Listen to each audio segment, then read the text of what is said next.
Bom, boa noite a todos. Boa noite.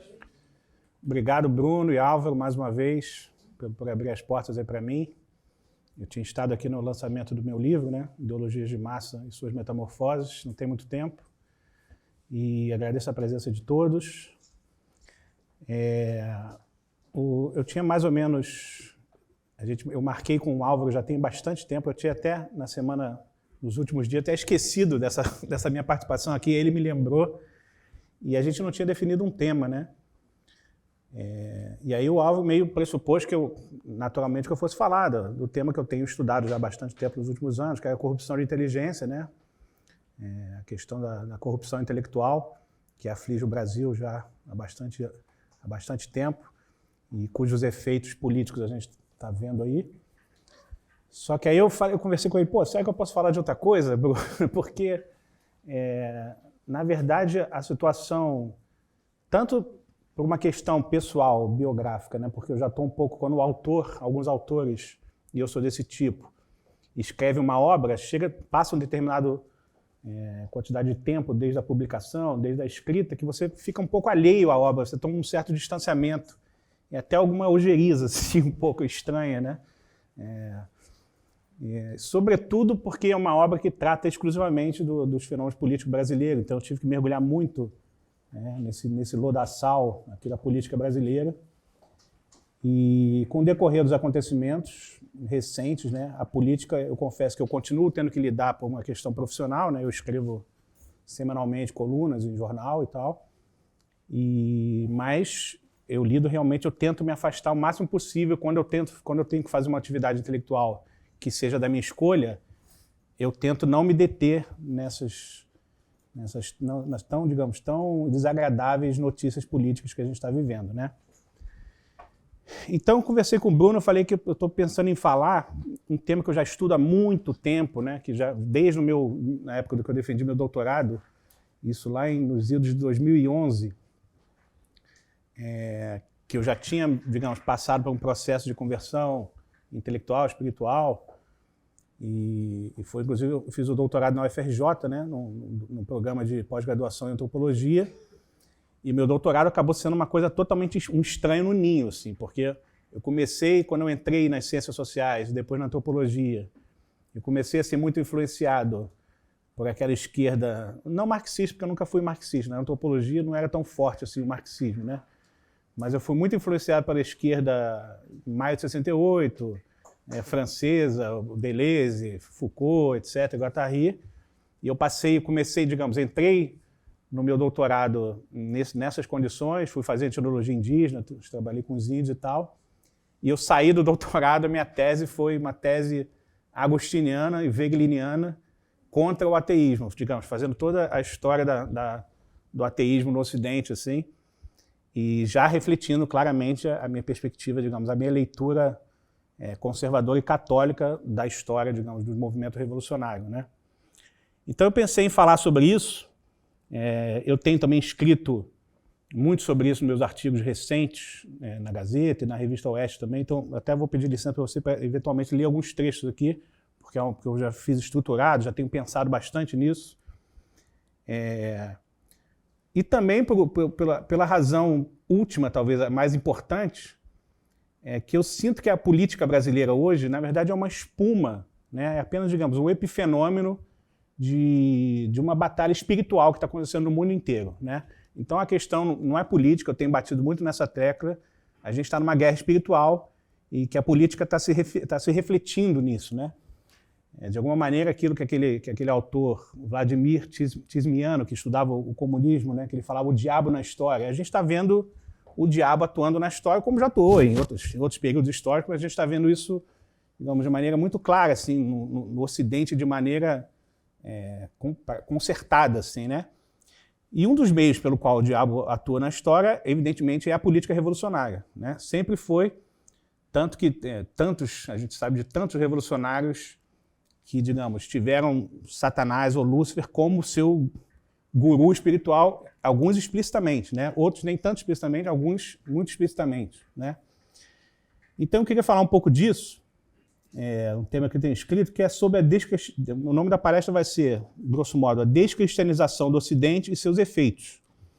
O retorno da lógica sacrificial pagã e a cultura da morte, né? E, claro, isso está acontecendo no mundo inteiro, né? Esse processo de descristianização, com todas as suas implicações morais que isso tem. E no Brasil também. O Bruno acabou de falar das tentativas do STF de legalizar o aborto. A gente tem visto agora uma resolução recente do Conselho Nacional de Saúde, né, chancelada pela ministra da Saúde, que também legalização do aborto, digamos, legalização de terapias hormonais para transgêneros menores de idade e legalização da maconha, outras coisas assim desse tipo, né? Então, eu queria começar a falar um pouco disso, mas saindo do Brasil, analisando alguns casos que têm sido bastante paradigmáticos dessa cultura da morte, né? Eu queria começar com um caso no Canadá. Não sei se vocês têm acompanhado, né, o que tem acontecido no Canadá do Trudeau, né? O Fidelzinho. Não sei se dizem que tem reza a lenda que ele é filho biológico do Fidel Castro, de umas passagens da mãe dele, que era progressista e tal. Mas mesmo que não seja filho biológico, certamente ele é um filho espiritual do Fidel Castro, né? Porque ele herdou a sua compulsão pelo totalitarismo e pela ditadura. E aí no Canadá, né? Eu li uma história contada por uma jornalista canadense chamada Margaret Went, que é num livro, numa revista digital chamada Quillette, não sei se vocês conhecem, que discute temas polêmicos. É uma revista digamos, um mundo anglófono, assim. Ela pega um pouco o pessoal da Commonwealth, então o pessoal da Austrália escreve, na Inglaterra, Escócia, etc. E eles tratam muito de assuntos polêmicos, assim. O mote da revista é não se furtar a discutir qualquer tipo de assunto, mesmo que seja tabu, né?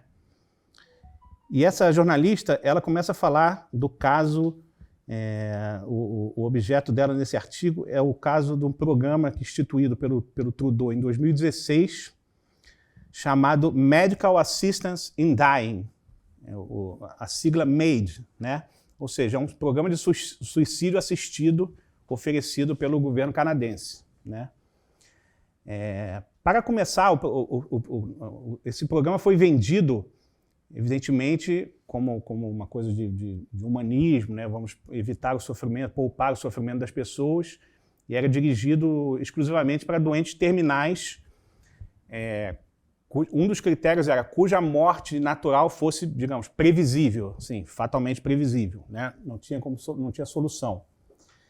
E aí essa jornalista, Margaret Went, nesse artigo, inclusive ela foi entusiasta do programa no começo, porque ela conta um relato pessoal de um amigo dela. Ela foi testemunha de um amigo que estava com câncer terminal, sofrendo muito, e ela foi testemunha, digamos, para autorizar o processo de autorização desse suicídio. Então ela era, digamos, a princípio ela era favorável ao negócio, né? Mas ela começa a notar que os critérios de elegibilidade para o programa começaram a ser afrouxados de uma maneira assim assustadora. Então começou com pessoas com doenças terminais e passou a incluir, primeiro eles aboliram a necessidade de ser, digamos, ter essa morte previsível, morte natural previsível, né? Então, não precisa pessoa que está com uma morte assim, certa, decretada, medicamente atestada, né? E aí, além de pessoas com doenças físicas claras, eles começaram a incluir pessoas com doenças psicológicas, incluindo depressão, né? E foram expandindo, começaram problemas com problemas de sociabilidade, pessoas que, digamos, não se encaixam em determinados... não se sentem bem socialmente, têm problemas com a vida social, né? E aí pode incluir autista, pode incluir uma série de coisas, né? E mais do que isso, a pessoa passou a não ter mais necessidade de um atestado médico presencial. Você pode fazer online, né? Você pode consultar rapidamente ali via Zoom. E se você obtém uma autorização, um médico atestando que você é um candidato, você passa a poder dar continuidade no processo. E pior ainda, uma das coisas, quando o programa foi instituído, uma das proibições terminais que estava dito assim, no projeto de lei era que nenhuma pessoa, evidentemente, podia ser coagida ou forçada ou pressionada a cadastrar no programa, né?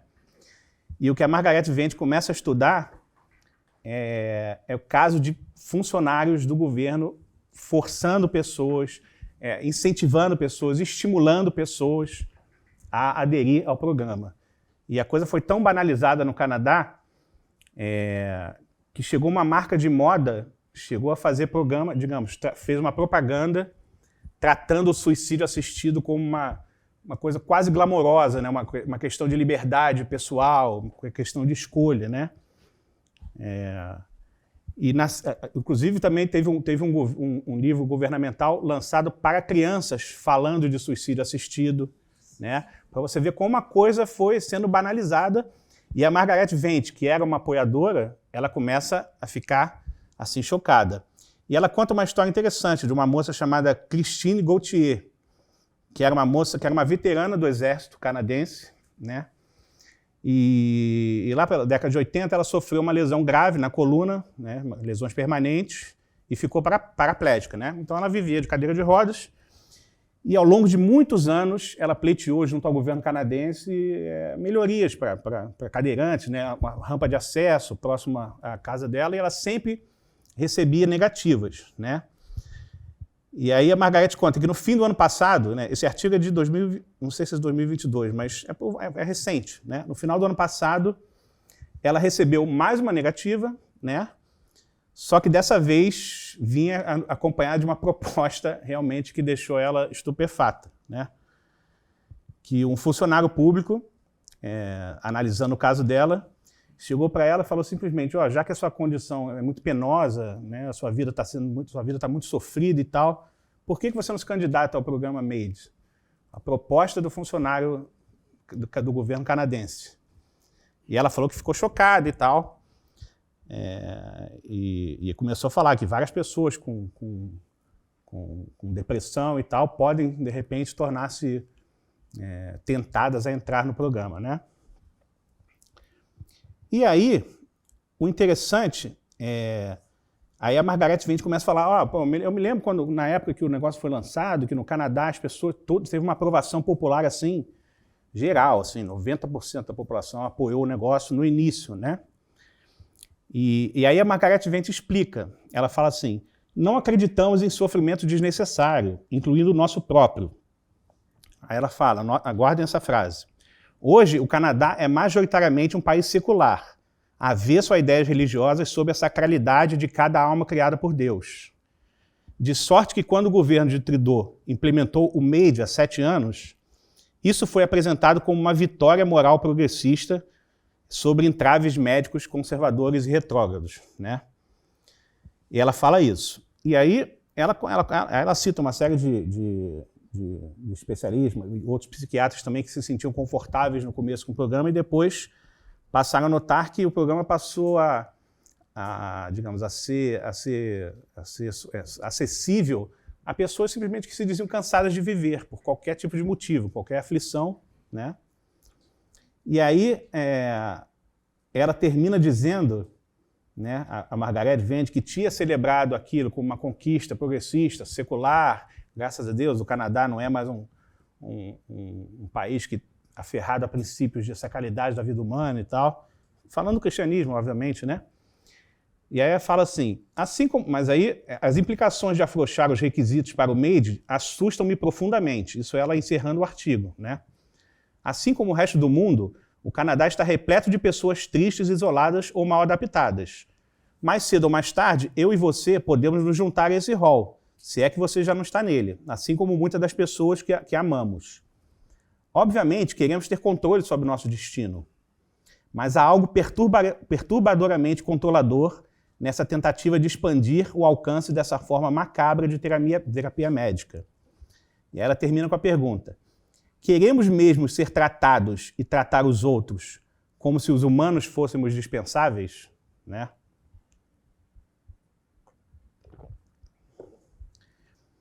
E aí eu fiquei pensando, é curioso que ela faz a pergunta, mas ela mesma já deu a resposta, né? Porque, pelo jeito, vocês querem, sim, ser tratados como se os humanos fossem indispensáveis, na medida em que o Canadá, justamente, passa a ser um país inteiramente secularizado, para o qual a sacralidade da vida humana não existe, mas é um princípio negado, né? E aí a gente começa, se a gente volta na história, a gente vê a importância desse princípio da sacralidade da vida e o caráter inédito disso na história, né? Por exemplo, a gente vai para o século IV ali, depois que o imperador Constantino foi convertido, aí tinha ali, foi alistado ali por volta dos seus 20 anos nas forças romanas, nas legiões romanas, um sujeito nascido em Tebas, chamado Pacômio, depois Santo Pacômio, São Pacômio, né? E foi ali que ele começou a testemunhar, ali, totalmente perplexo, a atitude de alguns dos seus companheiros ali das fileiras, né? Que eles ajudavam os outros, inclusive inimigos, cuidavam dos enfermos, ofereciam aqueles que estavam afligindo, né? Isso no século IV. E para o Pacômio aquilo foi muito estranho. Por que foi estranho? Foi estranho porque aquilo não era, digamos, a moralidade, a cultura moral da época, aquilo não estava dentro daqueles parâmetros, né? Então era uma coisa que suscitava estranheza, né? E foi então Pacômio, através desse exemplo, ele começou a buscar conhecer o cristianismo e se converteu finalmente, né? E aí o exemplo de Pacômio dá para perceber claramente que o cristianismo foi sozinho a força civilizacional responsável por universalizar e consagrar a instituição da caridade, né? Ou seja, contrariando o famoso adágio na época, os cristãos não fizeram como os romanos. Em Roma, eles não fizeram como os romanos, né? Por quê? Porque a ideia de você, claro, ter compaixão, a ideia de compaixão não era uma ideia inédita, né? Só que as pessoas tinham compaixões ao nível tribal ou familiar, né? Ou compaixão pelos seus, né? Essa ideia de compaixão pelo inimigo, por um estranho, por um outro qualquer, era totalmente inédita e estranha. E não só estranha, como indecente para muitos, digamos, teóricos e filósofos do paganismo, né? Por exemplo, se a gente começar a lembrar do universo moral pagão, e aqui eu não estou falando, eu estou falando pegar os pensadores mais justos ali, os caras mais, um Platão, um Cícero, um Sêneca, né? Os caras, digamos, que tinham uma reflexão, tinham uma preocupação ética e moral, não eram quaisquer cidadãos pagãos da época, né? Só que até para eles essa ideia de sacralidade humana você não observava. Você vê algumas páginas de Platão na República, você vê uma defesa de infanticídio, de deixar morrer os mais fracos, né? Ele fala assim, por exemplo, na República: a medicina e a jurisprudência cuidarão apenas dos cidadãos bem formados de corpo e alma, deixando morrer os que forem corporalmente defeituosos, né? Cícero também, nas leis, ele fala que o infanticídio de crianças deformadas é autorizado em determinados contextos.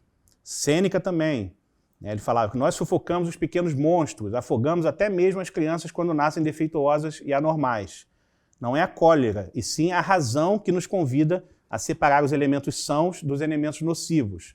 Ou seja, essa ideia de que elementos débeis, fracos, doentes, velhos, de alguma maneira adoentados, podiam ser sacrificados em prol da saúde da coletividade, da saúde da polis, ou do Estado, ou da política, era uma ideia, digamos, onipresente. Eu estou falando aqui do mundo clássico, mas se a gente for para, digamos, na antropologia, que é a minha área, se a gente for para os índios, se a gente for para a África, se a gente for para vários lugares em termos amplamente geográficos, a gente vai ver que isso era o básico, assim, era o universal, né? Era o padrão.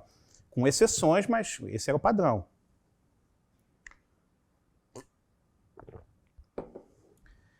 E aí, por isso e quando eu falei que era coisa não apenas inédita e estranha, como indecente, foi porque justamente por isso, por essa postura antissacrificial do cristianismo, que isso começou a legar o cristianismo entre os pensadores, vários pensadores pagãos, a fama de que era uma religião débil, uma religião que enfraquecia digamos, a comunidade política, enfraquecia o Estado. Então, portanto, digamos, muitos responsabilizaram o cristianismo pela queda de Roma, né?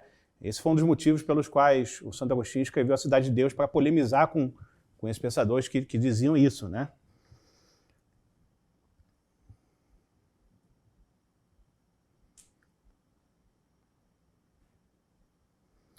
E é engraçado, tem um livro muito interessante, que é de um historiador chamado John Bury, que ele é um historiador da medicina, né? E ele fala da história da medicina em Roma, no Império Romano, né? E ele fala como na época, não apenas o infanticídio, o aborto, essas coisas eram comuns, como o suicídio, que é o tema com que a gente começou, era uma coisa assim que chegou a virar glamurosa entre a elite romana da época, né?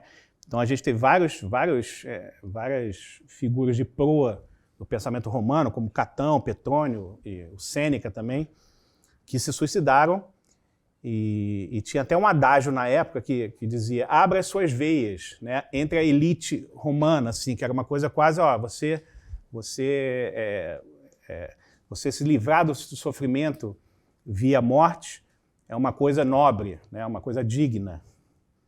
E o Santo Agostinho, na Cidade de Deus, ele dá uma paulada nisso, ele fala que isso não é nada de fortaleza, isso é fraqueza, né, porque você está querendo fugir das consequências, né, dos seus atos, né.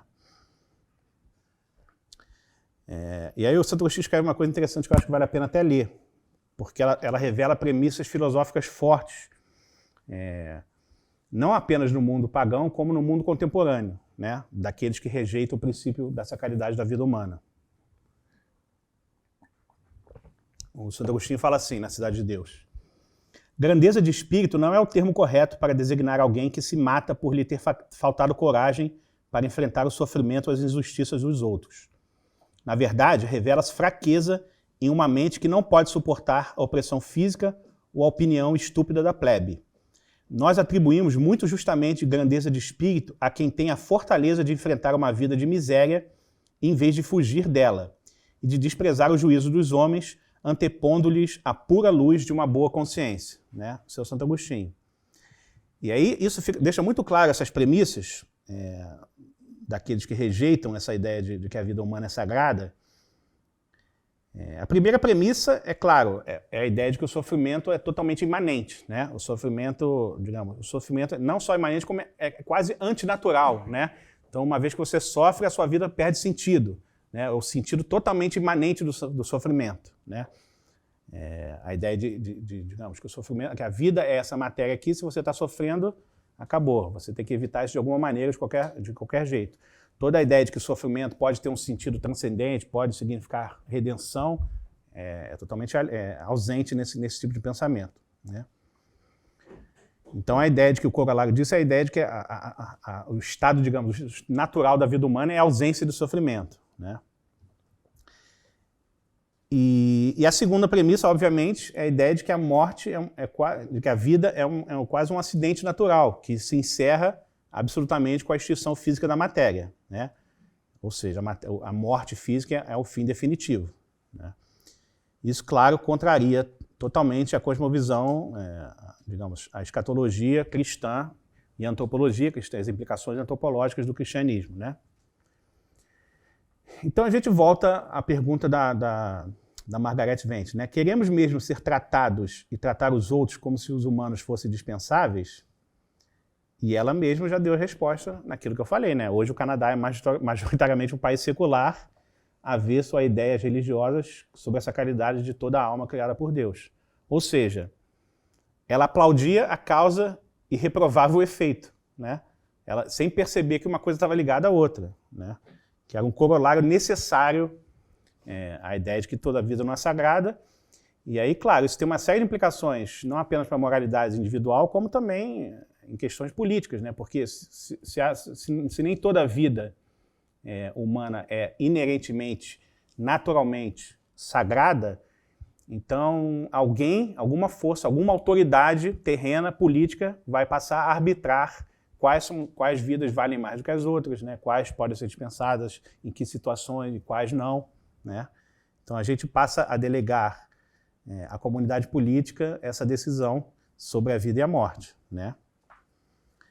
E aí eu lembro de uma coisa que disse a filósofa Simone Weil, né?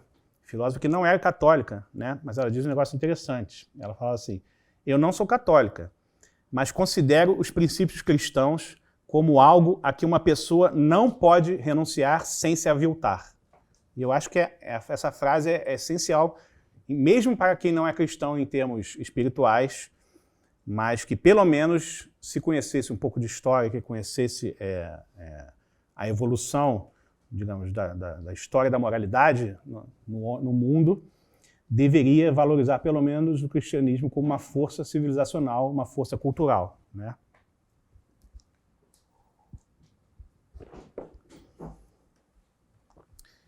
E aí a gente vê que como está presente, né? A gente estava falando aqui do mundo pagão, mas a gente trazendo aqui para recente, como está presente essa ideia dessa mentalidade sacrificial, né? Frequentemente expressa em termos, por exemplo, eugênicos, né? A eugenia digamos, ela tem sido uma presença constante na intelectualidade ocidental e até hoje. Eu lembro, por exemplo, alguns anos atrás, do famoso biólogo evolucionista e ateísta Richard Dawkins, justificando o infanticídio, o aborto de crianças de síndrome de Down, né? Se você detectasse crianças de síndrome de Down, você podia eliminar, né? E ele falava assim, deixa eu ver a citação que eu anotei dele aqui. Tinha uma leitora que falava que estava com um dilema moral, uma leitora dele, né? Falava que estava com um dilema moral, que teria um dilema moral caso se descobrisse grávida de um bebê com síndrome de Down, né? E aí o Richard Dawkins fala para ela assim: aborte-o e tente de novo. Seria imoral trazê-lo ao mundo se você tem uma escolha. Ou seja, a naturalidade que uma pessoa hoje, digamos, uma figura intelectual de alcance, de grande alcance, pode falar isso nas redes sociais, é espantosa, né? Ele falou para aborte como se não fosse nada, né? E aí eu pensei, e aí na época me veio uma coisa engraçada, porque mais ou menos na mesma época o Estado Islâmico, os terroristas do Estado Islâmico tinham lançado uma fátua pregando aí sim o infanticídio, né, pós-nascimento de crianças com síndrome de Down, né? E eu pensei, como é engraçado, né? Porque, teoricamente, o ateu, o Richard Dawkins, que seria o anátema do islamismo, dos terroristas islâmicos, inclusive ele começou a enveredar pelo neoateísmo quando do 11 de setembro, motivado que ele acreditava que era uma coisa motivada pelo fanatismo islâmico e tal. Depois ele ampliou para todas as religiões monoteístas. Mas é engraçado, né? Duas figuras que, a princípio, seriam anátemas em termos políticos, culturais, etc., mas que, pelo menos nesse ponto em comum, eles coincidem, a ideia deles coincide, né? E aí, claro, algumas pessoas podem argumentar, falar que não, mas o Dawkins não estava defendendo infanticídio, ele estava defendendo aborto, né? Só que, no entanto, a partir do momento que você começa a deixar que, digamos, os já nascidos, né, os mais fortes, os que têm autoridade, possam decidir o que é ou não uma vida, quando começa uma vida, o que vale ou não uma vida, você já entrou, digamos, num tipo de moralidade que permite, que passa do aborto para o infanticídio com um salto. Tanto passa que tem intelectuais, por exemplo, filósofos bioéticos, defendendo o infanticídio, né? Eu me lembro, por exemplo, dos filósofos italianos Alberto Giuliani e Francesca Minerva, que escreveram no Jornal de Ética Médica, em mais ou menos 2012, um artigo que circulou muito, ficou muito conhecido, falando em aborto pós-nascimento, por que o bebê deveria viver. E eles argumentam que, do ponto de vista disso que eu estou falando, é plenamente racional, né? Digamos, por que não você pode matar a criança no útero e não quando nascer? Do ponto de vista deles, não faz grande diferença, né? E aí a gente vê que essa ideia de que, digamos, que o sacrifício pode ser falado de maneira tão banalizada, se a gente volta para os pensadores modernos, e aqui eu estou falando desde pelo menos Maquiavel, essa defesa do sacrifício, né, e essa visão do cristianismo como uma religião débil, uma religião que, digamos, causa fraqueza à sociedade, uma religião antissocial, como falava o Rousseau, né? O Rousseau falava, qual é o problema do cristianismo? É que o cristianismo é uma religião antissocial, ela não fortalece a sociedade, ela não fortalece o Estado, ela não cria uma comunhão política, né? E essa defesa a gente vê desde Maquiavel, né? O Maquiavel, por exemplo, no livro dele, Discursos sobre a Primeira Década de Tito Livio, ele fazia claramente um elogio das cerimônias romanas sanguinolentas e sacrifícios que ele falava que era viris e excitava o espírito público, né? E ele falava, se vou citar o Maquiavel aqui, com efeito, ele falava uma diferença, ele estava falando da diferença entre os sacrifícios, entre a religião pagã e o cristianismo, né? Ele falava, com efeito, nossa religião, o cristianismo, mostrando a verdade e o caminho único para a salvação, diminuiu o valor das honras deste mundo, né? Os pagãos, pelo contrário, que perseguiam a glória, considerado o bem supremo, empenhavam-se com dedicação em tudo que lhes permitisse alcançá-la. Vê-se indício disto em muitas das antigas instituições, a começar pelos sacrifícios, esplendorosos em comparação com os nossos, bastante modestos, e cujo rito, mais piedoso do que brilhante, nada oferece de cruel capaz de excitar a coragem, né? E aí ele condenava abertamente o desapego cristão às glórias deste mundo, né? O meu reino não é deste mundo, o Maquiavel condenava isso assim, abertamente, doutrinariamente, e dizia o seguinte, a pompa das cerimônias antigas era igual à sua magnificência. Havia sacrifícios bárbaros e sangrentos, nos quais muitos animais eram degolados, e a visão reiterada de um espetáculo tão cruel endurecia os homens. As religiões antigas, por outro lado, só atribuíam honras divinas aos mortais tocados pela glória mundana, como os capitães famosos e os chefes de Estado. Nossa religião, ao contrário, só santifica os humildes, os homens inclinados à contemplação, e não à vida ativa.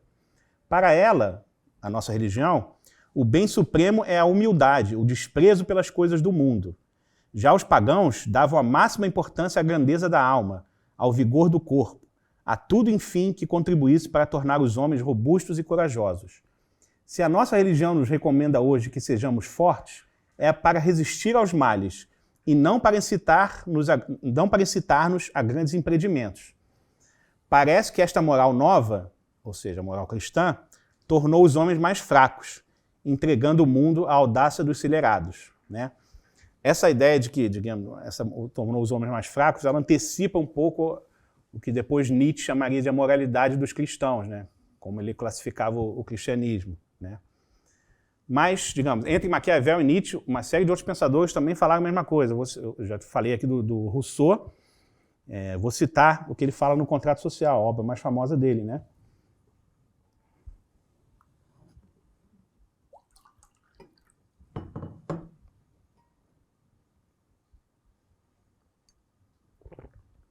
Ele fala assim, Contrato Social escrito em 1762, né, século XVIII. A gente estava falando de Maquiavel, aí eu pulei para Nietzsche, eu vou voltar para o Nietzsche, mas agora a gente está no século XVIII.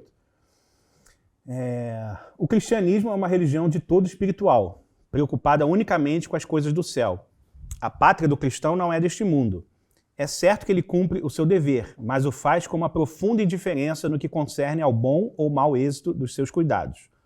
Uma vez que nada se lhe tem a reprovar, a ele pouco importa irem as coisas bem ou mal aqui embaixo. Se o Estado floresce, o cristão mal ousa desfrutar da felicidade pública.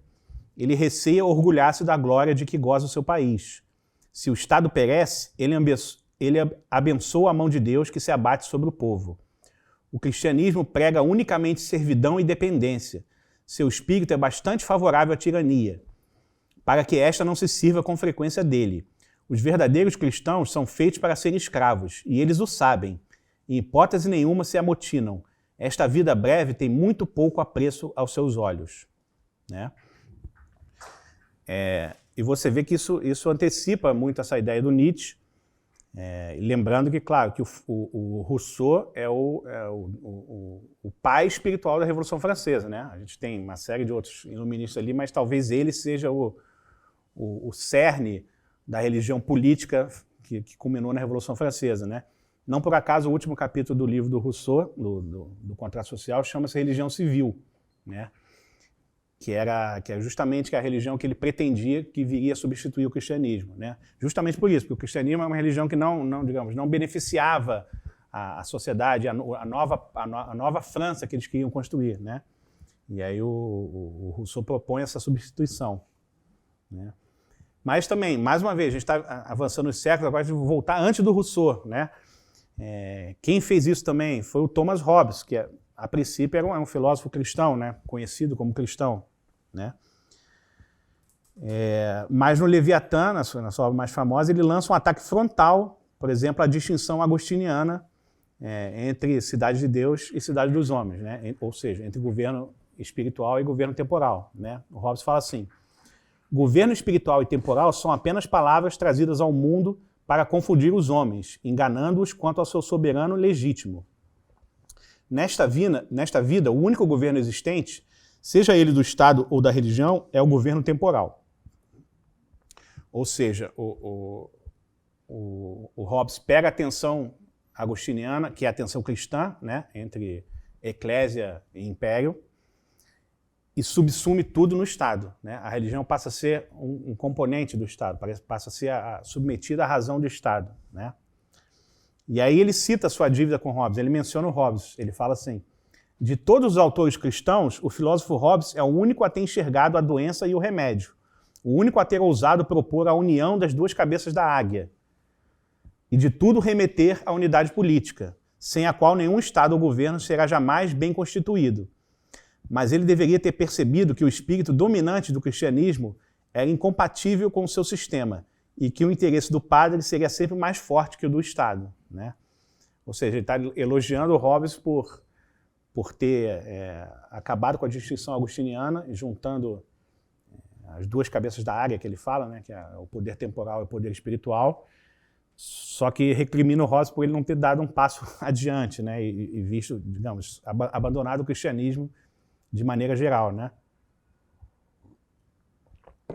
Queria lembrar também que o Leviatã foi escrito em 1650, se eu não me engano, e o frontispício original da capa, né, a figura que ilustrava o Leviatã, era uma figura assim, de autoridade formada por várias pessoinhas, né, como se fosse o rei absolutista ali formado pelos cidadãos, e numa mão ele segurava um cetro tipo de católico, tipo do Papa, e na outra mão a espada, né? Então era o soberano absoluto unificando os dois tipos de poder, o poder espiritual e temporal, né?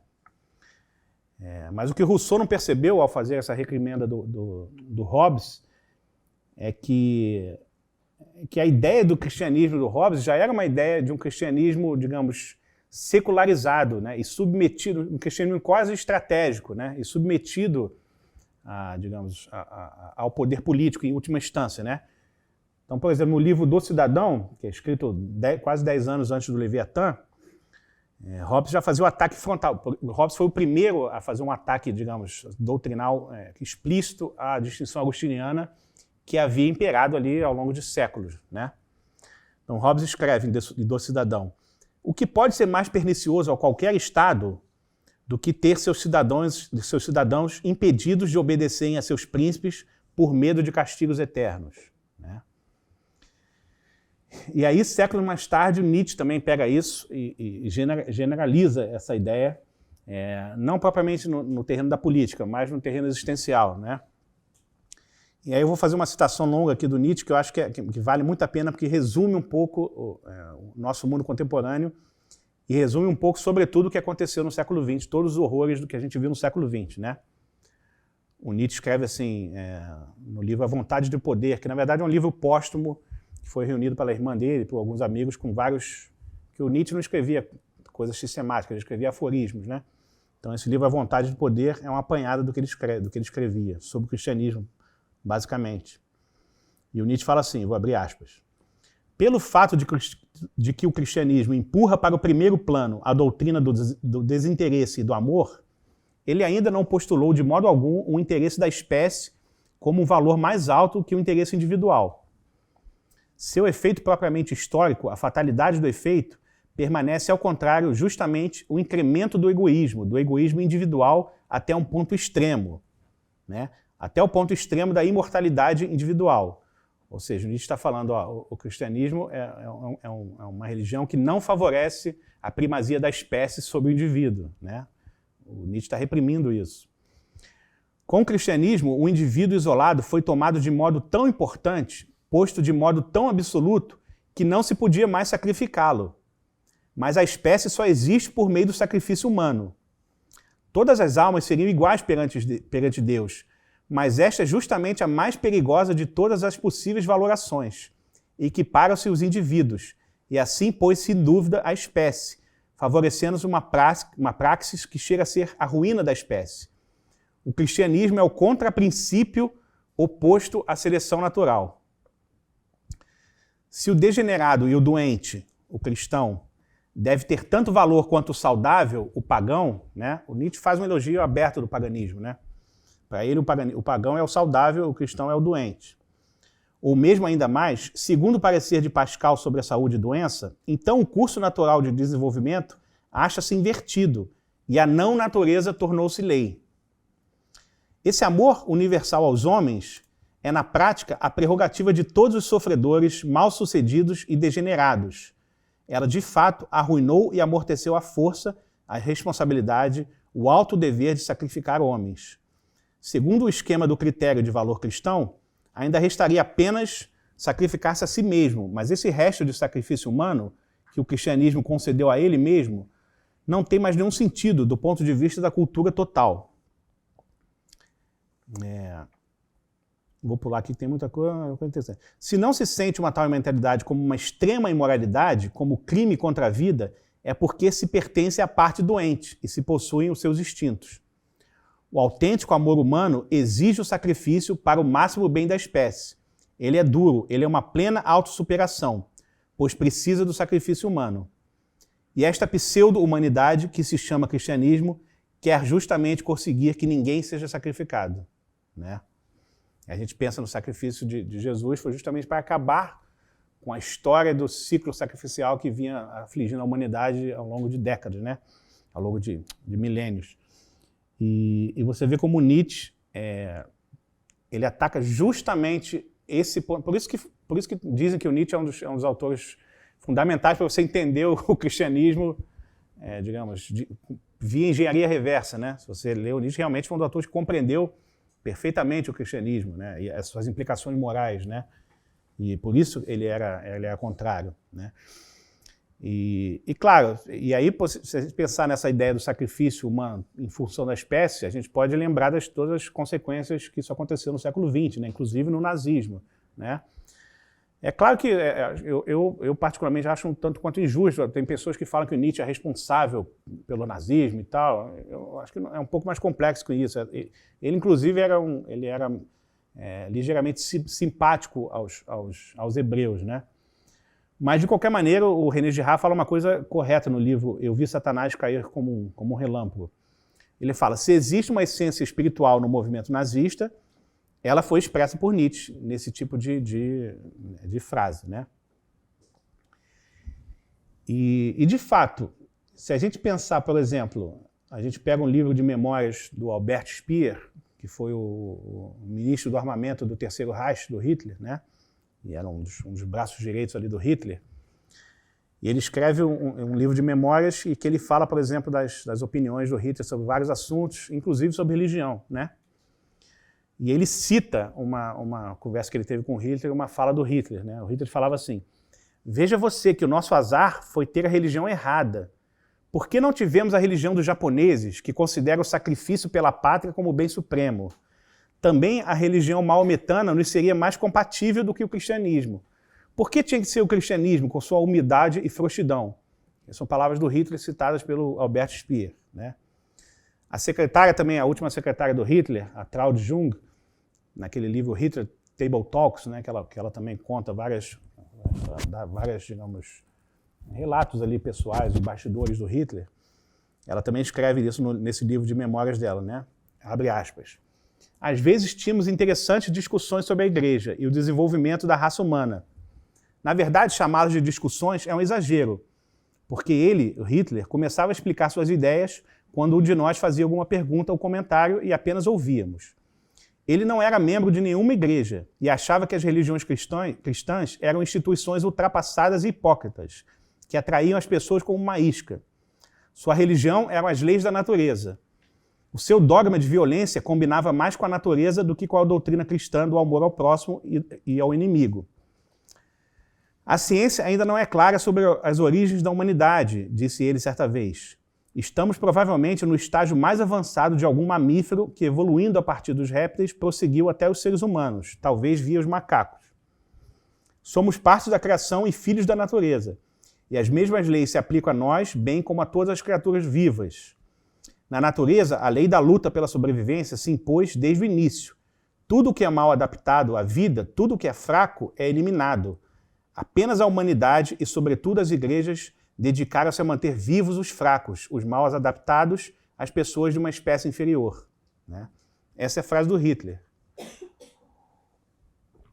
É curioso, é claro que a gente fala Hitler hoje, se a gente fala essa frase do Hitler, a frase choca mais associada à pessoa, mas frases exatamente com esse teor eram ditas pelos maiores nomes da intelectualidade europeia dos séculos XIX e XX. Né?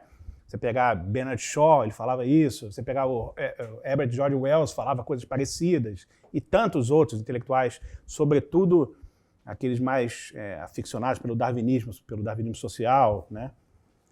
Essa ideia era uma ideia, digamos, padrão entre a inteligência europeia ali na virada do século XIX para o século XX. Né?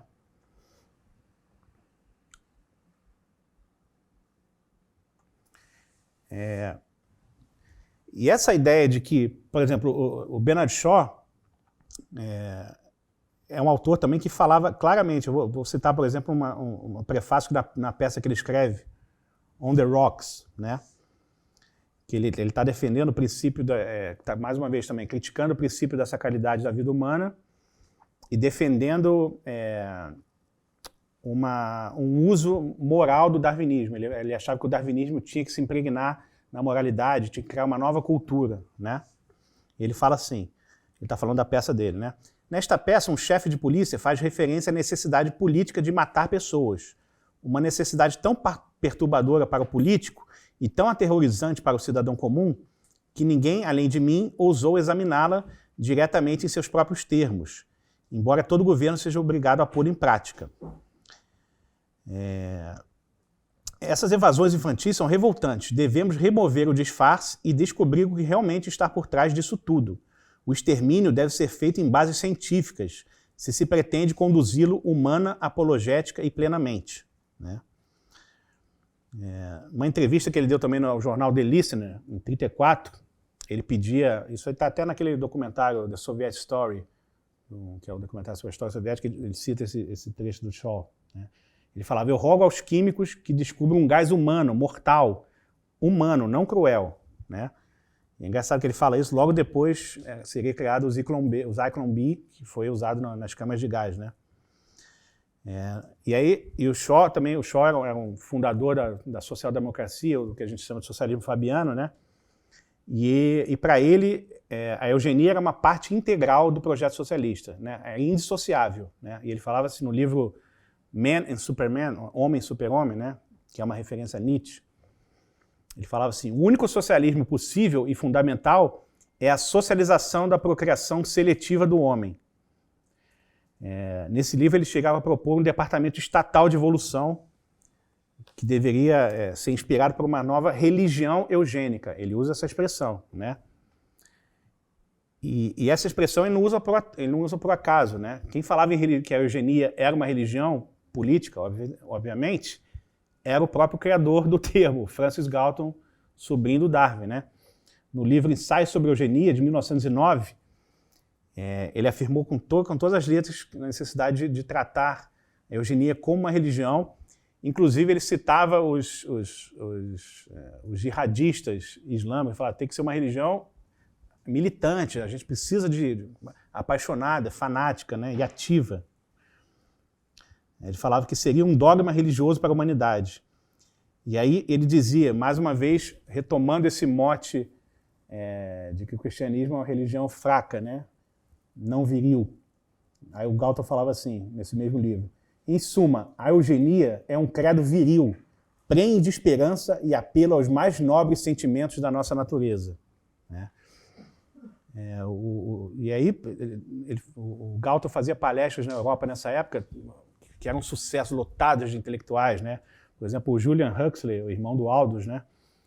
Depois de assistir uma dessas palestras do Galton, ele escreveu, quando forem aprendidas as implicações da biologia evolutiva, a eugenia fatalmente será parte da religião do futuro. Né? Então, a ideia de que a eugenia era para vir também para substituir, como uma religião científica e política, substituir o cristianismo, né? Sobretudo no aspecto da moral. Né? E aí, como a gente está encaminhando para o fim,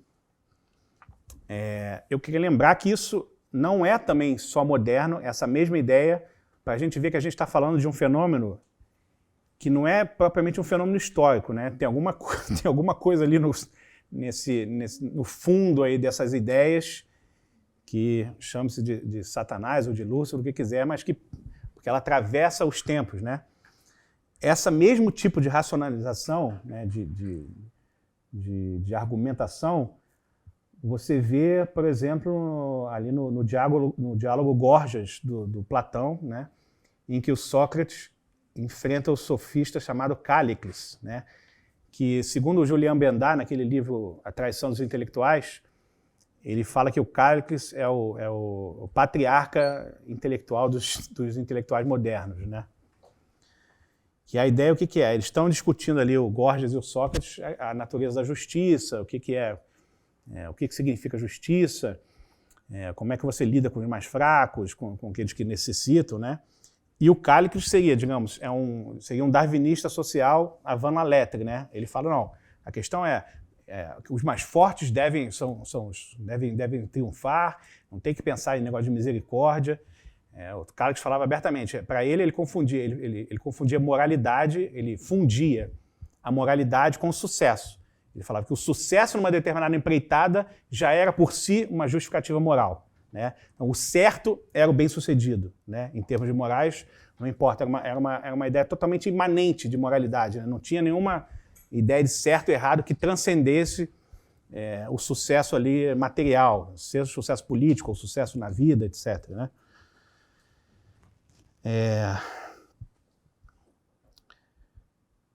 E ele fala assim, por exemplo, num dos diálogos, né? num do trecho lá do diálogo, contrapondo Sócrates. É engraçado porque, se a gente lê isso hoje, ele é muito moderno, parece uma coisa já evolucionista, darwinista, parece que já tem ecos desse negócio, que é interessantíssimo. Assim. Ele fala, a própria natureza, segundo creio, se incumbe de provar que é justo ter mais um indivíduo de maior nobreza do que o vilão, e o mais forte do que o mais fraco. Com abundância de exemplos, a natureza mostra que as coisas se passam desse modo, e que tanto entre os animais como entre os homens, nas cidades e em todas as raças, manda a justiça que os mais fortes dominem os inferiores e tenham mais do que eles. Né? Ou seja, é a ideia de que há um contínuo entre o homem e a natureza, né? Que o ser humano não é uma criação. Engraçado, porque isso aí é escrito lá, sei lá, 4.000 anos, né? Já era, digamos, uma prefiguração do materialismo e da moralidade materialista, né? Imanentista. E aí Sócrates comenta sobre a necessidade de cada homem comandar a si próprio, né? Ter autocontrole. Né? E aí o Cállicles responde com sarcasmo, fazendo um elogio à intemperança e ao livre exercício das paixões. Ele fala assim, como você é engraçadinho, Sócrates, aos simplórios é que dá o nome de temperantes. O belo e justo por natureza, digo sem o menor constrangimento, é quem quiser viver de verdade, longe de reprimir os apetites, terá de permitir que se expandam quanto possível. E quando se encontrarem no auge, ser capaz de alimentá-los com denodo e inteligência, e de satisfazer a todos eles à medida que se forem manifestando, né? E aí, mais uma vez, ele antecipa essa ideia da tibieza do cristianismo, que evidentemente não existia nessa época, mas ele antecipa essa ideia do Nietzscheana, da moralidade do cristão e da debilidade, né? Ele falava assim: mas isso, justamente, segundo penso, é que não é para toda a gente. Eis porque a maioria dos homens censura as pessoas capazes de viver assim, por se vergonharem da própria debilidade, que procuram esconder e qualificam de feia a intemperança. O certo, Sócrates, é que a verdade que tu presumes procurar é simplesmente isso: o luxo, a intemperança e a liberdade, quando devidamente amparados, é que constitui ao certo a virtude e a felicidade. Tudo mais, todos esses enfeites e convenções contrárias à natureza não passam de palavrório sem valor.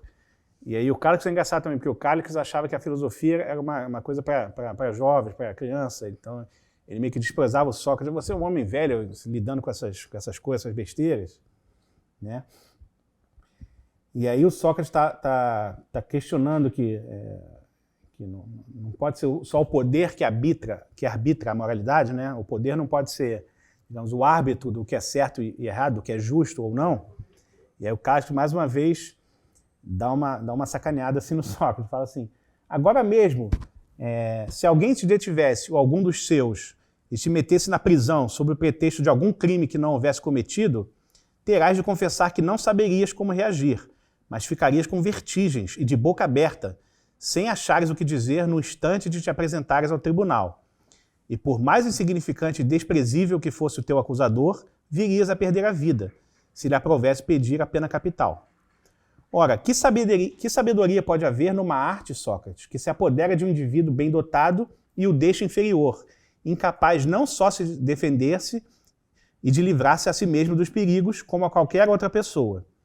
O indivíduo nessas condições, se me permite uma expressão um tanto grosseira, é lícito esbofeteá-lo impunemente.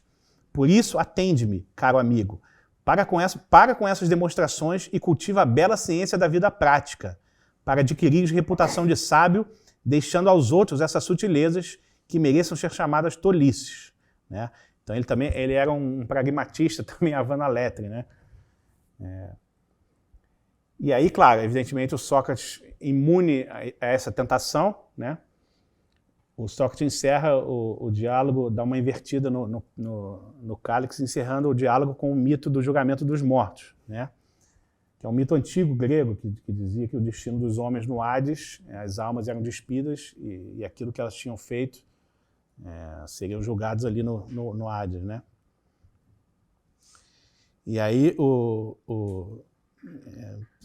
dando uma resposta ao Cálix, o Sócrates fala assim: quando chegares à frente do teu juiz, filho de Egina, o Cálix era da ilha de Egina, e ele puser a mão de ti e levar-te para o julgamento, né? O Sócrates está falando de julgamento escatológico, né? Pós-mortem. Ficarás de boca aberta e com vertigens, tal como eu aqui, sendo possível mesmo que alguém te esbofeteie ignominiosamente e te inflija toda a sorte de ultrajes. Aceita, portanto, o meu conselho e acompanha-me para onde, uma vez chegado, serás feliz, assim na vida como na morte, conforme nosso argumento o certifica. Aceitemos essa norma da vida e exortemos os outros a fazer o mesmo, não aquela em que confias e que me aconselhas a seguir. Porque essa, Cállicles, é o verdadeiro, essa sua proposta carece de valor, né? Porque a discussão aqui era a seguinte, era a pergunta, que é o centro desse diálogo. O que é pior, você sofrer ou cometer injustiças, né? E o Cállicles, evidentemente, fala que o pior é sofrer, eu não estou nem aí, se eu cometer injustiça, mas contanto que eu saia bem da história, não tem problema nenhum. E o Sócrates defende o contrário, não, o pior é você cometer injustiça, você sofrer injustiça, você, de alguma maneira, você sofre aqui, mas você resiste, né? E digamos, no pós-mortem você vai ter alguma coisa para apresentar em sua defesa, né? Então, ali, de alguma maneira, o Sócrates ali já nos exorta a seguir uma lógica sacrificial. E essa ideia, claro, com o cristianismo vai se tornar encarnada em Jesus Cristo, né? E é engraçado, porque a provocação quando eu li isso, eu leio esse diálogo quase uma vez por mês, assim, porque eu acho que é um dos diálogos mais importantes do Platão, assim, e diz muito sobre vários fenômenos contemporâneos, né? E quando eu li essa provocação do Cállicles ao Sócrates, né? Você, se fosse preso, você não ia conseguir salvar, você está falando essas palavras bonitas de justiça, mas você ia se ferrar, né? Não ia poder fazer nada. Mesmo se alguém te prendesse, fosse inferior a você, moralmente a você, né? E eu lembrei um pouco da provocação que os soldados romanos fazem a Cristo ao pé da cruz, né? Por que você não se salva, né? Você salvou todo mundo, não consegue salvar você mesmo? E claro, como Sócrates fez, o Cristo também resiste a essa tentação, que é uma tentação diabólica, que consiste em que essa tentação? Consiste em reagir àquilo que ele estava sofrendo com a mesma lógica daquilo que estava dos infligidores do sofrimento, né? Reagir com a lógica terrena, digamos, da batalha terrena pelo poder, né? E aí eu acho, o René Girard, eu acho que tem uma interpretação belíssima do que ele chama de o triunfo da cruz, né? No livro Eu Vi Satanás Cair como Relâmpago, ele está falando dessa tentação. E ele fala de um trecho que é tanto quanto hermético da Epístola aos Colossenses, né? Cristo apagou em detrimento das ordens legais o título de dívida que existia contra nós, né? E suprimiu, pregando-o na cruz, na qual despojou os principados e as autoridades, expondo-os em espetáculo em face do mundo, levando-os em cortejo triunfal. Esse trecho é um significado assim, ele está falando né? Você prega as dívidas na cruz e prega as potestades na cruz, e exibe essas potestades em espetáculo, ou seja, a cruz, que era para ser uma derrota, digamos, de acordo com a lógica terrena, não haveria nada mais derrotado do que Jesus Cristo, né? Foi derrotado, foi morto, pronto, esqueceu. Se tivesse acabado por aí, né? Se não tivesse a ressurreição, era uma derrota de uma pessoa derrotada pelos mais poderosos que ele, né? E aí ele fala, mas a cruz, na verdade, a cruz revela a fraqueza e a impotência dessas potestades que achavam que estavam, digamos, usando o poder terreno ali, estavam vencendo, e Jesus mostra como, na verdade, como você não raciocinando por essa lógica, você, na verdade, raciocinando subespécie eternitatis, né, do ponto de vista da eternidade, na verdade, os derrotados eram aqueles que infligiam a injustiça, né, como diria o Sócrates ali, né? E é interessantíssimo, né, porque essa passagem do Colossenses, ele fala, está dizendo assim, né, que expondo-os em espetáculos em face do mundo, levando-os em cortejo triunfal, né? Isso aqui é uma clara alusão ao cortejo triunfal dos imperadores romanos, né? Que era o cortejo da vitória na guerra. O que fazia o imperador romano, César, por exemplo, quando vencia quando venceu os gauleses, né, o chefe Vercingetorix, o chefe desfilou com aquele cara ali humilhado, subjugado, e matou ele para mostrar a sua grandeza, né? Tem até, não sei se vocês viram a minissérie Roma, da HBO, que já tem há muito tempo, é excelente, tem uma representação desse triunfo que mostra o Vercingetorix desfilando, né, sendo humilhado e sendo enforcado por fim, e, digamos, o César como se absorvesse aquela força dele, o César renasce como um imperador divinizado, ele está todo pintado de vermelho, assim, como se fosse Júpiter, né? O deus. Então o César renasce com aquela morte. E é justamente a ideia do Cristo, quando o Cristo também subjugado, ele seria, digamos, ele teria, numa lógica terrena normal, ele teria sido derrotado por esses mesmos poderes, né? E é interessante porque, e aí o Girard fala uma coisa muito boa que eu acho que vale a pena encerrar com ela, né? Ele fala assim, deixa eu ver aqui, uma parte interessante. Sim, esse trecho é interessante do Girard. Antes do Cristo, a acusação satânica era sempre vitoriosa devido ao contágio violento que aprisionava os homens nos sistemas míticos rituais, né? Que eram os sistemas do sacrifício, da lógica sacrificial. A crucificação reduz a mitologia à impotência, ao revelar o contágio cuja eficácia excessiva nos mitos impede para sempre que as comunidades identifiquem a verdade, ou seja, a inocência de suas vítimas, né?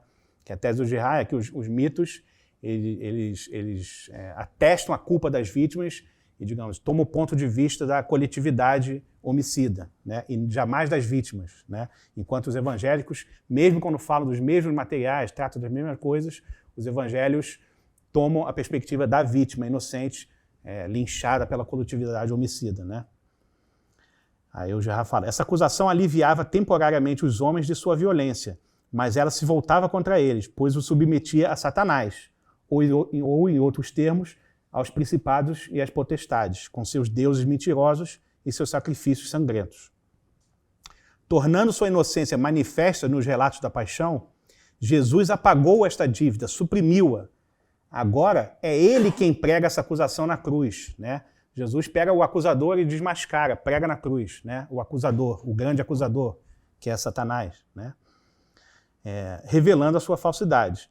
Enquanto que habitualmente a acusação prega a vítima na cruz, aqui, ao contrário, a própria acusação é pregada e, de alguma forma, exibida e denunciada como mentirosa.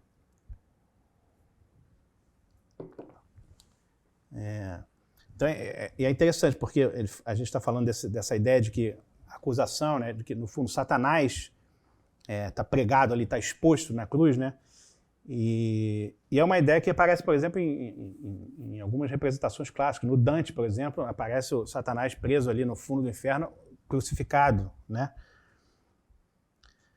E aí o Girard fala, a cruz faz triunfar a verdade, porque nos relatos evangélicos a falsidade da acusação é revelada e a impostura de Satanás, ou que dá no mesmo a dos principados e das potestades, é desacreditada no rastro da crucificação. E aí o Girard fala uma coisa interessantíssima, que eu queria acabar com isso, encerrar a palestra com essa fala, que ele fala, são todas as vítimas do mesmo tipo, das quais Jesus Cristo é o modelo, né? É o modelo das vítimas sacrificiais. Via Jesus Cristo, essas vítimas podem ser reabilitadas e redimidas, né? E quantas dessas vítimas que a gente está vendo no mundo de hoje, né? Sobretudo nessa questão dessa carnificina do aborto, tantas vítimas inocentes, vítima dessa lógica sacrificial que se prolonga ali no tempo e que muda de roupa, que troca de pele, mas que é sempre a mesma lógica, é sempre a mesma. Quem viu o filme Nefarious também recentemente, é sempre o mesmo coisa ruim atuando através dela, valorizando a força, valorizando o poder terreno, valorizando a subjugação, a subjugação do outro pelo poder. Eu acho que é isso, a gente tem que rezar para que, de fato, Jesus Cristo consiga entrar na alma de cada vez mais pessoas para que essas vítimas sejam reabilitadas, se não puderem ser impedidas de sofrer aqui na Terra, que sejam redimidas no além, né? Então é isso. Obrigado a todos. Com Deus.